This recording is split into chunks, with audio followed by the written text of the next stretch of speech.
This is your dose of daily market wisdom with master trader Nick Santiago. Starting from humble beginnings, Nick has been beating the markets for over 2 decades. He shares with you his take on the profitable trades that will have you moving towards financial freedom in no time at all. To see an in-depth review of his track record and much more, go to inthemoneystocks.com. Welcome. This is your daily dose of daily market wisdom with master trader Nick Santiago. I'm Kerry Lutz. Today's 11/15/21, show number 340. Well, Nick, it's that time of the month again. It certainly is, Kerry. Options expiration for November is this Friday, and that tells me that this will likely be a week of institutional game playing, especially in the popular stocks. That's what we normally look for. Traders should watch out for lots of rumors. Most of them are going to be false. We're also going to get lots of ridiculous upgrades, downgrades. You could even see some wild geopolitical events. I wouldn't rule that out. We've seen that plenty of times prior, and why not let it happen again in this wild west of a government that we're living in? So you should watch for stocks that are in the stratosphere. They're likely to get pullbacks. We see that going on today in stocks like Tesla and Google and others. And then you watch stocks that are, down in the gutter. Very, very often they can get bounces. So it's one of those weeks where OptionsX is just going to be a Wild West week, and I think you just got to be prepared for that. All right. Well, OptionsX kind of says it all, and rumors and everything else, and then you just so happens that Musk chose like this week and last week to reduce his holdings in Tesla, so that's got to be good for some mileage too, right?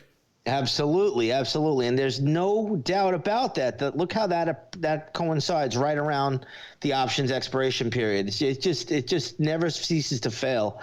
It happens each and every month. It doesn't necessarily happen in Tesla, but it'll happen in some other equity. We'll hear about some other story going on. It's just rather amazing how all these things happen right around options expiration.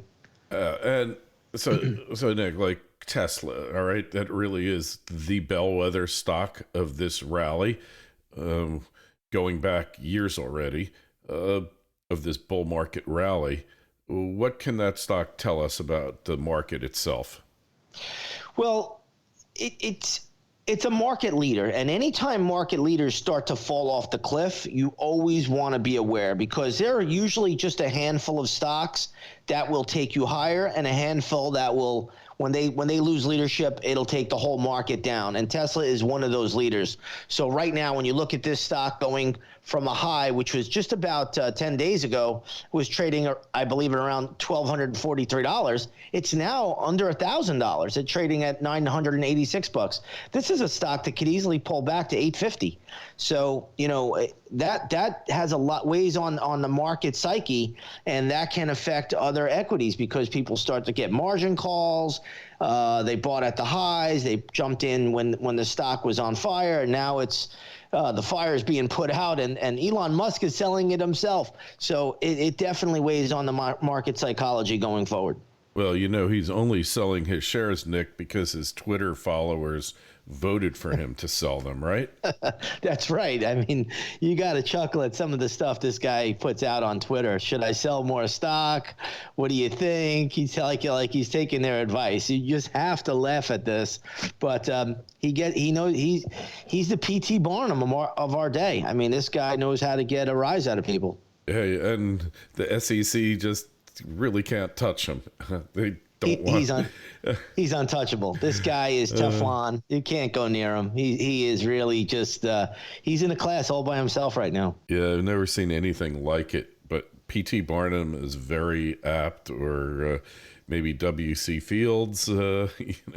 Yeah. It's really remarkable though what he's able to do, and he probably has the biggest Twitter presence and the whole on social media. So anything he says, not only does it go out to the Twitterverse, but it goes out to all the publications out there. Everybody hears about it. So it's rather remarkable what he's able to accomplish. I mean, he's almost as effective as Trump was with a tweet. Yeah, isn't that the truth? He really can set markets tumbling. He could make cryptos go up in a single bound. He's really the Superman of many markets here. And a lot of fun to watch.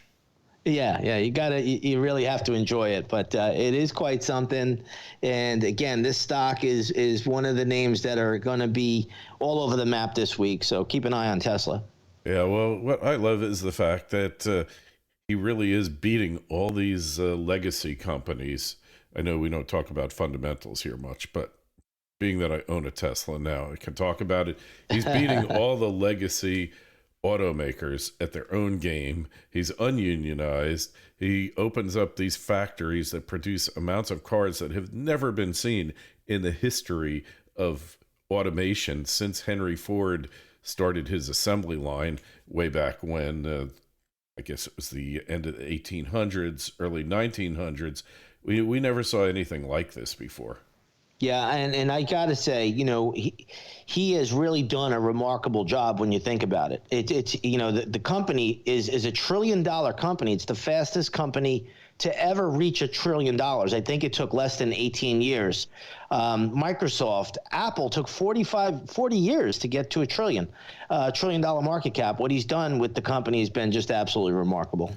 Yeah, and they'll come close to 50% to 80% more cars produced, while other manufacturers are cutting back because they can't find materials, they can't find chips. The whole thing, the whole story that we've been spoon shoveled, or shovel fed, shovel ready, whatever you want to call it.